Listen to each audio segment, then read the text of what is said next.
دیں گے۔ الحمد للہ نحمده ونستعینه ونستغفره ونؤمن به ونتوکل علیہ ونعوذ باللہ من شرور انفسنا ومن سیئات اعمالنا من يهده الله فلا مضل له ومن يضلل فلا هادي له ونشهد ان لا اله الا الله وحده لا شريك له ونشهد أن سيدنا وسندنا وحبيبنا وشفيعنا ومولانا محمدا عبده ورسوله صلى الله تعالى عليه وعلى آله وأصحابه وبارك وسلم. أما بعد فأعوذ بالله من الشيطان الرجيم. بسم الله الرحمن الرحيم. الرحمن علم القرآن خلق الإنسان علمه البيان. وقال النبي صلى الله عليه وسلم أشراف أمتي حملة القرآن وأصحاب الليل.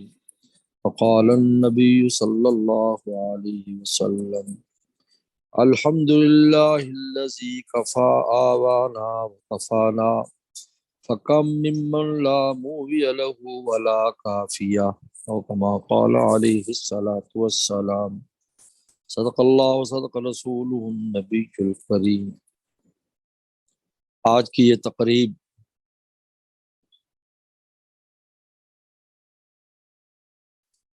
یہ تقریب دو اعتبار سے بڑی مبارک بات کی مستحق ہے. ایک تو سامیہ بچی نے ناظرہ قرآن مجید مکمل کیا ہے، اور دوسرا ہمارے عزیز خلیفہ برادر مولانا اسد بلال شہید مرحوم کے فیملی نئے گھر میں منتقل ہوئی ہے.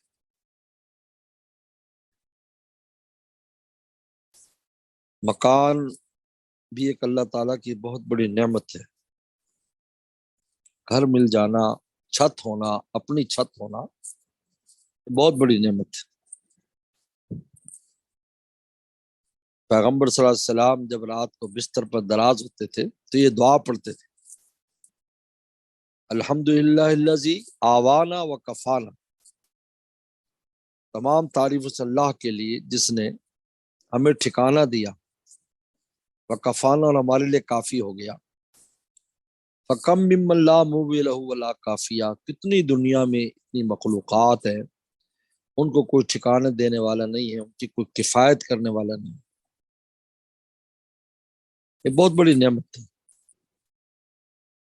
چھت اور مکان. اور اللہ نے ایک عجیب بات ہے کہ اللہ تعالیٰ نے مکانوں کے ساتھ ہر مکان کے حفاظتی نظام رکھا ہے. آپ اپنے مکان میں خبر جھونپڑی بھی ہے، اس میں خاص حفاظت کا نظام ہے. یہ حفاظت کا نظام آپ کو دوسری جگہ پر قلعے میں بھی اگر آپ ہوں گے تو آپ کی وہ حفاظت نہیں ہوگی جو آپ کو اپنی جھونپڑی میں ہوگی. یہاں جو غیبی مخلوق کے پہرے اللہ تعالیٰ لگاتے ہیں وہ وہاں نہیں ملیں گے. سے پیغمبر سلام، حالانکہ پیغمبر سلام کے جو مکانات تھے، حدیث میں آتا ہے اتنے چھوٹے تھے کہ چھت کو ہاتھ لگ جاتا تھا. اور اما عائشہ صدیقہ رضی اللہ فرماتی رسول اللہ تہجد میں جب سجدہ کرتے تو میرے پاؤں پر ہاتھ مارتے تو میں اپنا پاؤں پیچھے کھینچ لیتی تو آپ سجدہ فرماتے. آپ بتائیے، اس پر شکر ادا کر لیں، اللہ تعالیٰ کا شکر ادا کر. اب آپ اس نعمت کا اندازہ کریں، اللہ کا بہت شکر ادا کرنا چاہیے، کیونکہ مکان میں ہی ہماری تربیت ہوتی ہے، ہماری ایمان کی حفاظت ہوتی ہے. اس میں رہ کر ہم رب تعالیٰ کو راضی کرتے ہیں. اسی مکانوں میں ہمارا رزق اترتا ہے، اسی میں ہمارے لیے خیر اترتی ہے، اسی میں ہم پلتے بڑھتے ہیں، ہم عظیم انسان بنتے ہیں. اتنی بھی دنیا میں قرآن مجید پڑھ رہے ہیں، عالم بن رہے ہیں، نیکی کر رہے ہیں، گھروں سے آتے ہیں، گھروں میں رہتے ہیں. آپ بتائیے کیسی کسی نعمتیں ان مکانات میں ہمیں ملتی ہیں. اس لیے مکان کے پورے آداب بیان کیے گئے، داخل کیسے ہونا ہے، نکلنا کیسے، گھر میں کیسے رہنا ہے، تو آباد کیسے کرنا ہے۔ آپ نے فرمایا اپنے گھروں کو قبر نہ بناؤ، قبریں نہ بناؤ، ان کو قرآن اور نماز کے ساتھ آباد کرو۔ حکم آیا کہ نمازیں پڑھو، گھروں میں نفلی نمازیں پڑھو، تلاوت کرو، تاکہ قبریں نہ بنیں۔ اگر کوئی نیکی نہیں ہوگی تو قبرستان کی طرح، کیونکہ زندگی کا تعلق نیکی کے ساتھ ہے۔ جو نیکی کرتا ہے، جس دل میں اللہ کا نور ہے، جو جسم اللہ تعالیٰ کی اطاعت میں لگا ہوا ہے، وہ زندہ ہے۔ یہ صاف حدیث شریف میں آتا ہے، مثل الذی یذکر ربہ والذی لا یذکر ربہ، جو اللہ کو یاد کرتا ہے، جو یاد نہیں کرتا، کامثل الحی والمیت، فرمایا مردہ اور زندہ کی طرح ہے۔ یاد کرنے والا زندہ ہے اور یاد نہ کرنے والا مردہ ہے۔ اسی لیے کافر کو مردہ قرار دیا، جب اس کو ایمان ملتا ہے زندہ ہوتا ہے۔ او من کان میتن، جو مردہ تھا، فاحییناہ، ہم نے اس کو زندہ یعنی کلمہ کی توفیق دے دی، وجعلنا لہ نورا، اور ہم نے اس کے دل میں نور رکھ دیا، یمشی بھی فی الناس، جس کے ساتھ وہ دنیا میں پھرتا ہے، لوگوں میں پھرتا ہے۔ اب اندازہ کریں، ہم نے فرمایا ان کو قبرستان نہ بناؤ، ان کو آباد کرو، اور آبادی کے طریقہ بھی بتایا، دو طریقے سے آباد ہوتا ہے۔ تلاوت کرو، نمازیں پڑھو، نفلی نمازیں پڑھو، مکانات، پھر یہ مکان آباد۔ اسی میں ہم اپنے بچے پالتے ہیں، بچے پیدا ہوتے ہیں، کتنے عظیم الشان لوگ بن جاتے ہیں، پورے عالم پر، ایک پورے دنیا پر ایک اثرات چھوڑ کر جاتے ہیں۔ اس کے داخلے کا داخل ہو تو کیسے داخل ہو جائے؟ بسم اللہ پڑھ کر داخل ہو، دایاں پاؤں گھر میں رکھو، سلام کرو، تو گھر میں ہے نہیں سلام کرو۔ گھر سے باہر نکلتا ہے تو اس کے لیے بسم اللہ توکل تو اللہ پڑھو، بایاں پاؤں گھر سے باہر نکالو۔ یعنی گھر، جس طرح مسجد میں جانے کے آداب میں دایاں پاؤں ہے، نکلنے کا بایاں پاؤں، گھر کے آداب میں بھی لکھا ہے، کیونکہ جس طرح مسجد ہمارے ایمان کی حفاظت کرتی ہے اور ہماری نیکی حفاظت کرتی ہے، اس طرح یہ مکان ہمارے جسم اور روح کا محافظ ہے۔ اس لیے پیغمبر سلام نے اس کو بہت زیادہ اہمیت دی ہے۔ چھت جو ہے، عیسیٰ صلی اللہ علیہ وسلم ایک دفعہ جا رہے تھے، آپ عیسیٰ صلی اللہ علیہ وسلم کے بارے میں آتا ہے کہ 2 رات کسی ایک چھت کے نیچے نہیں ٹھہر سکے۔ یہودی ہر وقت ان کے پیچھے لگے ہوئے تھے، ان کو قتل کرنے کے در پہ تھے، ہر تو ان کے پیچھے، یعنی بیچارے ایک رات زیادہ ٹھہرتے تھے، پھر سفر کر لیتے، دوسری جگہ چلے جاتے۔ اس لیے عیسائیوں میں یہ چلنا پھرنا بہت زیادہ ہے۔ یہ چلنا پھرنا اس لیے نہیں ہے کہ وہ قوم بعض کہہ دیتے ہیں جی بہت ریسرچ کرتے ہیں، نہیں، ان کا ایک مذہبی معاملہ ہے یہ۔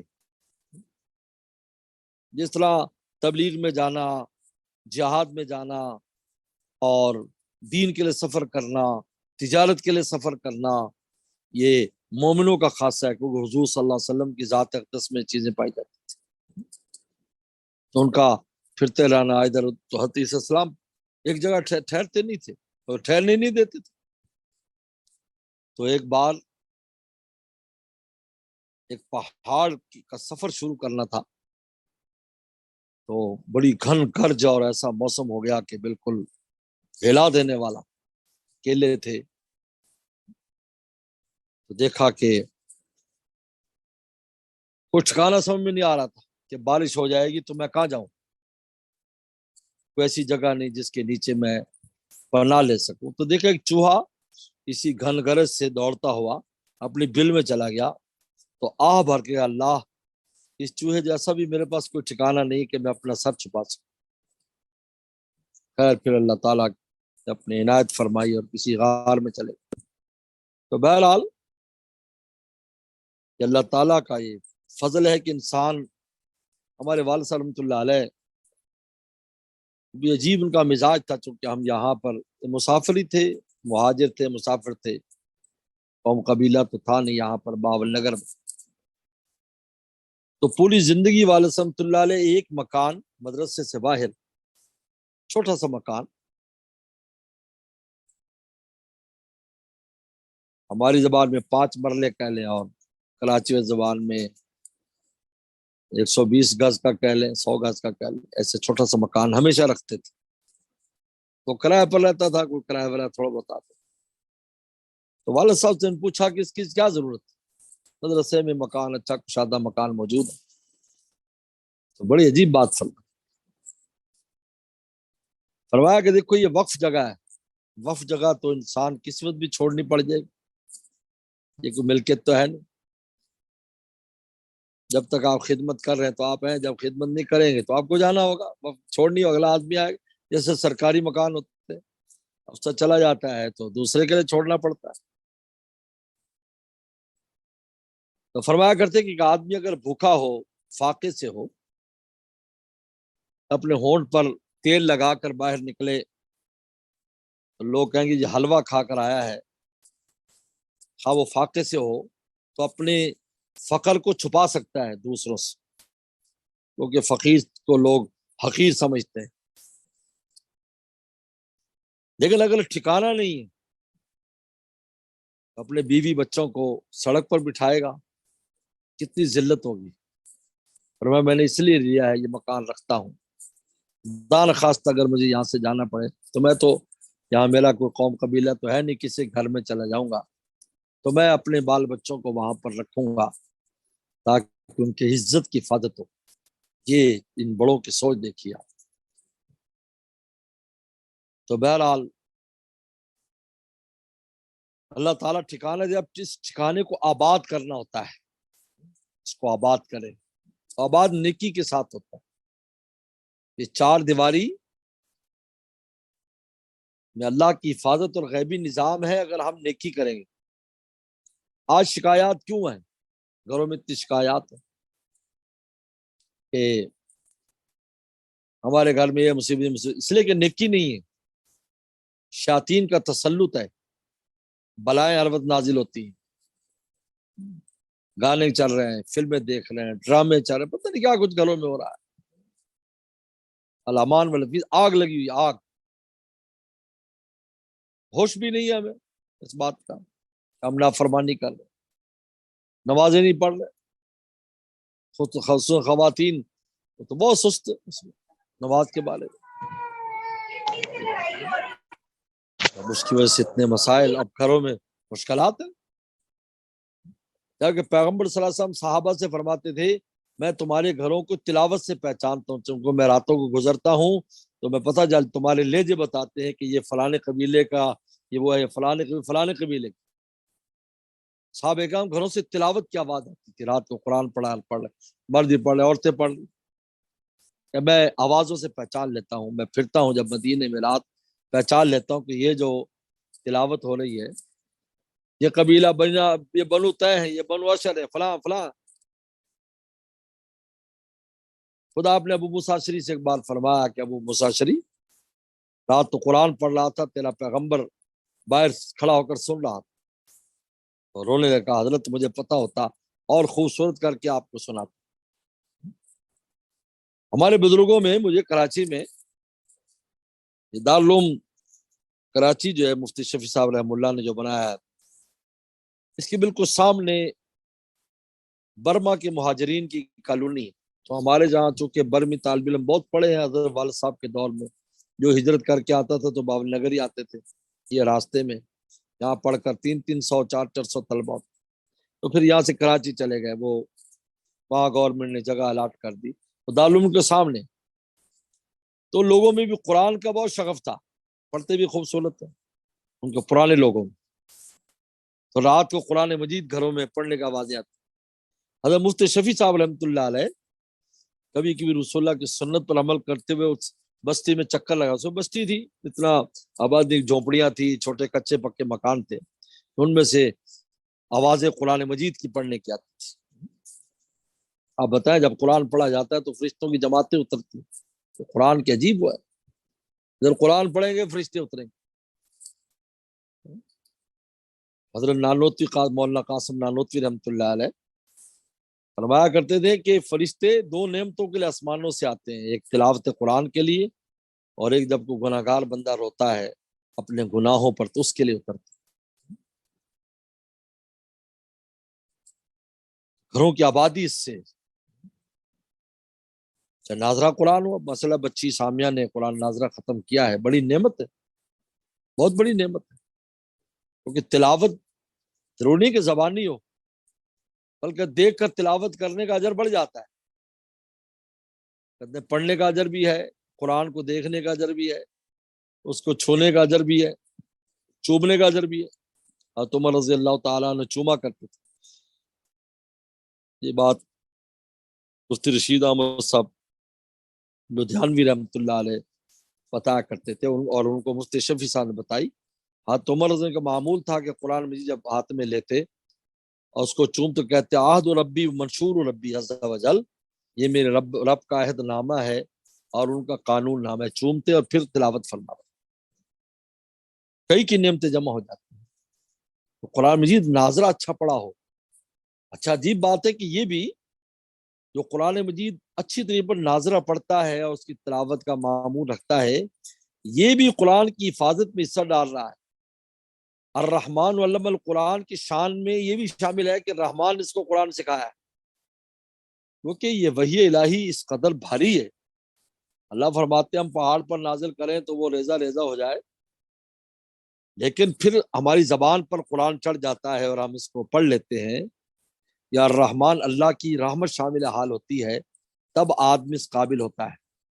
یہ معمولی نعمت نہیں ہے، حفظ کرے تو ماشاءاللہ تو اس سے آگے نکل جاتا ہے، حفظ کے بعد عالم بنو اس سے آگے نکل جاتا ہے، عالم کے بعد عامل بنو اس سے آگے نکل جاتا ہے۔ مراتب ہے، ناظرے سے شروع ہوتے ہیں الف با تا سے، اور نا سے شروع ہو کر حفظ، اور حفظ کے بعد علم، اور علم کے بعد عمل، اور عمل کے بعد پھر ولایت، اور پھر ماشاءاللہ دروازہ کھل جاتا ہے اس کے لیے۔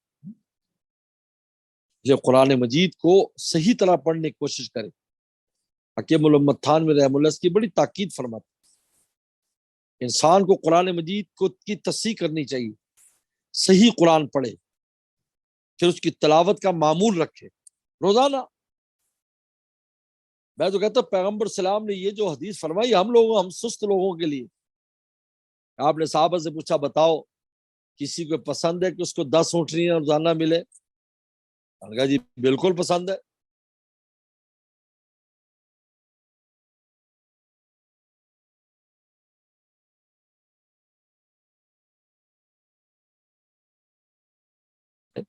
پانچ کرو گے تو 5 سے بہتر ہے، 2 کرو گے تو 2 سے بہتر، یعنی 2 آیات کی تلاوت کرنا بھی رسول اللہ نے سنت بنا دیا اپنے الفاظ مبارکہ سے، تاکہ قرآن مجید سے تعلق رہے ہمارا، ہم اس کے پڑھنے پڑھانے والے بنے۔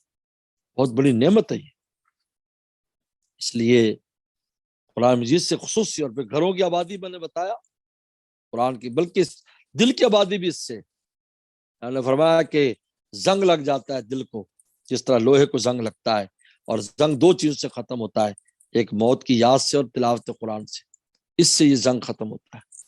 تاکید فرمائی اس کی، موت کو یاد کرے اور تلاوت کرے، اس سے دل کا زنگ اتر جاتا ہے، گھروں میں خیر و برکات ہوتی ہے۔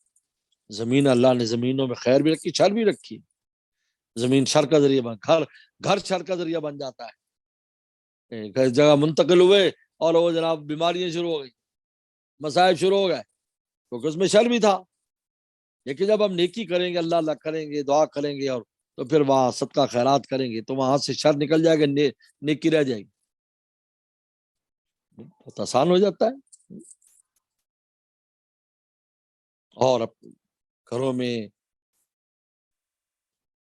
تقوی کا اہتمام کرے، گناہوں سے بچے، ہر اپنے آپ کو بچائیں اور اپنے بال بچوں کو بھی بچائیں۔ خواتین کی بڑی ذمہ داری ہے، گھر کی سردار تو عورت ہے، ان پر بہت ذمہ داری ہے، خود بھی تقوی کے ساتھ رہیں۔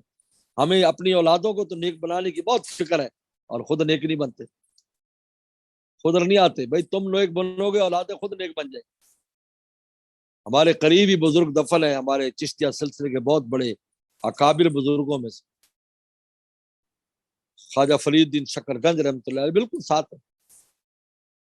ہمارے بزرگوں کا سلسلہ ان کے بڑے خلیفہ علاؤالدین صابر رحمۃ اللہ علیہ سے چلتا ہے، حاجی امداد اللہ مہاجر مکی رحمۃ اللہ علیہ اسی سلسلے سے تھے، اسی سے آگے پھر سارے ہمارے اکابر کا سلسلہ چلا ہے۔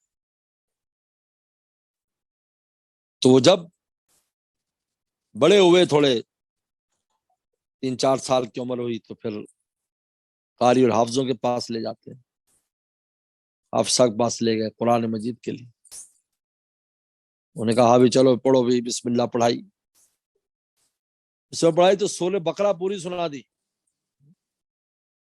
وہ حیران ہو گیا کہ آپ تو سورہ بقرہ یاد ہے؟ انہوں نے کہا میری والدہ جب گود میں مجھے دودھ پلاتی تھی، سورہ بقرہ میری والدہ کو آتی تھی تو تلاوت کرتی رہتی تھی، وہ سن سن کر مجھے بچپن سے یاد ہو، کیونکہ بچہ جو ہے نا پہلے دن سے ہماری بات سنتا ہے۔ ہمارے مرشد فرماتے تھے اگر تمہاری نہ سنتا تو بولتا کیسے؟ 2 سال بعد ہماری بولی بولتا ہے، کیسے بول لیتا ہے؟ اس لیے کہ وہ سنتا رہتا ہے، اس وکیبلری اور لغت اس کی دماغ میں جمع ہوتی رہتی، اور پھر وہ بولتا ہے۔ پر جو حیران ہوتا ہے یار یہ بچہ کیسے کیسے الفاظ بول رہا ہے، ہم ہی سے سنے۔ اگر ماں قرآن مجید پڑھتی رہے گی تو لازمی بات ہے کہ وہ قرآن اس کے دماغ میں بیٹھے گا، گانے بڑے تو گانے بیٹھیں گے۔ آج کل تو بچوں کو بہلانے کے لیے موبائل دے دیتے، ڈرامہ لگا دی، چلو بھائی بچہ اپنے کام میں لگ گیا، ماں اپنے کام میں لگ گئی ہے۔ اللہ معاف فرمائے، بہت عجیب حالات ہے، اللہ معاف فرمائے۔ تو بہرحال میں مبارکباد پیش کرتا ہوں بچی کو بھی، بچی کے والدین کو بھی، اور ISS صاحب کے والدین کو، ان کے اہلیہ کو، ان کے بچوں کو، ان کے بہن بھائیوں کو، کہ اللہ تعالیٰ نے ان کے لیے نیا ٹھکانہ بنایا ہے، اللہ اس کو مبارک کرے، ہر طرح خیر عطا فرمائے، ہر قسم کی شر سے حفاظت کرے، اور والدین کو سلامت رکھے، اور یہ لوگ ان کے بال بچے، اور خصوصاً ان کے جو بچے بچیاں ہیں مولانا شہید کی، ان کے لیے صدقہ جاریہ بنے، کیونکہ صدقات جاریہ میں سب سے بڑا صدقہ جاریہ اولاد ہے، ولدن صالح یدعو، سب سے پہلا صدقہ جاریہ نیک اولاد، اس کے بعد اگلے ہیں، پھر علم ہے، پھر علم کے بعد جو انسان چیز بناتا ہے، مسجد مدرسہ وہ ہے، تو سب سے پہلا صدقہ جاریہ نیک اولاد۔ تو بہرحال اللہ تعالیٰ اس کے شرف قبول بخشے، وآخر دعوانا ان الحمد للہ والعالمین۔ کہ اللہم لک الحمد کما انت صلی علی محمد کما انت حلو وفل بنا کما انت حلو فانک انت اہل التقوی والمغفرہ ربنا ظلمنا انفسنا وان لم تغفر لنا وترحمنا لنكونن من الخاسرین اللهم انا نسألك الهدى والتقى والعفاف والغنى اللهم احسن عاقبتنا في الامور كلها واجرنا من خزي الدنيا وعذاب الاخرة۔ یا اللہ یا اللہ، اس بچے نے قرآن مجید ناظرہ مکمل کیا ہے، پوری زندگی یا اللہ اس کی تلاوت کی توفیق عطا فرما، قرآن کو یاد کرنے اور اس کو سمجھنے، اس پر عمل کی توفیق عطا فرما۔ یا اللہ ہمارے بچوں کو علم نافع عمل مقبول عطا فرما، ہمارے بچوں کو علم نافع عمل مقبول عطا فرما۔ یا اللہ ہمارے بچوں کو ہمارے لیے صدقہ جاریہ فرما، ہمارے بچوں کو ہمارے لیے صدقہ جاریہ فرما۔ یا اللہ یا اللہ یا اللہ، اسد مرحوم کے یا اللہ بچوں نے مکان بنایا ہے، یا اللہ اس مکان کی تمام خیریں مکینوں کو عطا فرما، اور اس مکان کے ہر شر کو یہاں سے دور فرما، اور ہر شر سے ان کی حفاظت فرما۔ یا اللہ یا اللہ یا اللہ، ان کے بال بچوں کو ان کے لیے صدقہ جاریہ فرما، ان کے شاگردوں کو ان کے لیے صدقہ جاریہ فرما، ان کے بہن بھائیوں کو ان کے لیے صدقہ جاریہ فرما۔ یا اللہ اسد مرحوم کے درجات کو بلند فرما، یا اللہ ان کی مغفرت فرما، مغفرت فرما۔ یا اللہ یا اللہ ان کے یا اللہ جتنے بھی مسائل ہیں پیچھے، یا اللہ سب کو حل فرما۔ یا اللہ عاصم کا مسئلہ ہے، یا اللہ اس کے مسائل کو حل فرما، ان کے والدین کو صحت اور عافیت نصیب فرما، ان کے ہمشیرگان کو دین کی خدمت میں لگی ہیں، بڑی ہمشیران کو صحت اور عافیت دے اور دین خدمت کے لیے قبول فرما۔ یا اللہ ہماری اولادوں کو، قیامت تک آنے والی ہماری نسلوں کو اپنی دین کی خدمت دل قبول فرما، اور جتنی اس رستے میں مشکلات ان کو دور فرما، جتنے مصائب ان کو دور فرما، جتنی تنگیاں ان کو دور فرما۔ یا اللہ شرف قبولیت نصیب فرما۔ ٹوٹا پھوٹا کام جو ہو رہا ہے یا اللہ، ہمارے ساتھ بہت ہی بہنیں شریک ہیں، یا اللہ اس دین کی خدمت میں، یا اللہ سب کو برکت نصیب فرما، عافیت نصیب فرما۔ یا اللہ یا اللہ ہمارے بچوں کے بچے اور بچیوں کے اچھے نصیب فرما، جن کے رشتے نہیں اچھے اچھے جوڑ عطا فرما۔ جن کے رشتے ہو گئے گھروں میں امن سکون عطا فرما، اللہ بے اولادوں کو نیک سال اولاد عطا فرما، اولاد والوں کے اولادوں کو نیک سال مطیع فرما بردار فرما، صدقہ جاریہ فرما، اللہ ہمارے مرحومین مرحومات کی مغفرت فرما، بیماروں کو شفا عطا فرما، پریشان دوستوں کی پریشانی دور فرما، ہماری ماں بہنوں کی پریشانی کو دور فرما، اللہ گھروں میں امن سکون عطا فرما، ہر طرح کی عافیت نصیب فرما، اللہ رزق روٹی کی جو وسائل جس میں برکتیں پیدا فرما، عافیت دارین نصیب فرما، اللہ خوب نصیب فرما، اس سال جو حج پر جانا چاہتے یا اللہ ان کے لیے آسانیاں فرما، ان کے لیے آسانیاں فرما، ان کے حج کو حج مبرور عطا فرما، بہت سے دوستوں نے ماں بہن نے کہا ہے کہ قرآن اندازیاں ہونی ہے، بعض جگہ کچھ اور کام ہے، یا اللہ ان سب کے لیے تو آسانیاں فرما، اللہ سب کو حج کے لیے تو قبول فرما، عافیت اور کرم کا معاملہ فرما، رحم کا معاملہ فرما، یا اللہ 100% آپ کا بن جانے کی توفیق عطا فرما، ہر غیر سے ہمیں دوری نصیب فرما، اپنے دربار کی حضوری نصیب فرما، اپنی اولیاء اکرام میں ہمیں شامل فرما، ہماری بیٹیوں کو بیویوں کو ہمارے بچیوں کو یا اللہ ولیات میں شامل فرما، یا اللہ ہر دوست کی ماں بہن کی جو بھی حاجت ہے اپنے خزانوں سے ہماری حاجات کو پورا فرما، اس مختصر سی مجلس کو سب سے قبول نصیب فرما، اللہم انا نسألک بانک اللہ الذی لا الہ الا انت الاحد الصمد الذی لم یلد ولم یولد ولم یکن له کفوا احد ربنا تقبل منا انک انت السمیع العلیم صلی اللہ تعالی علی خیر خلقہ محمد و آلہ وصحبہ اجمعین۔ السلام علیکم ورحمۃ اللہ وبرکاتہ۔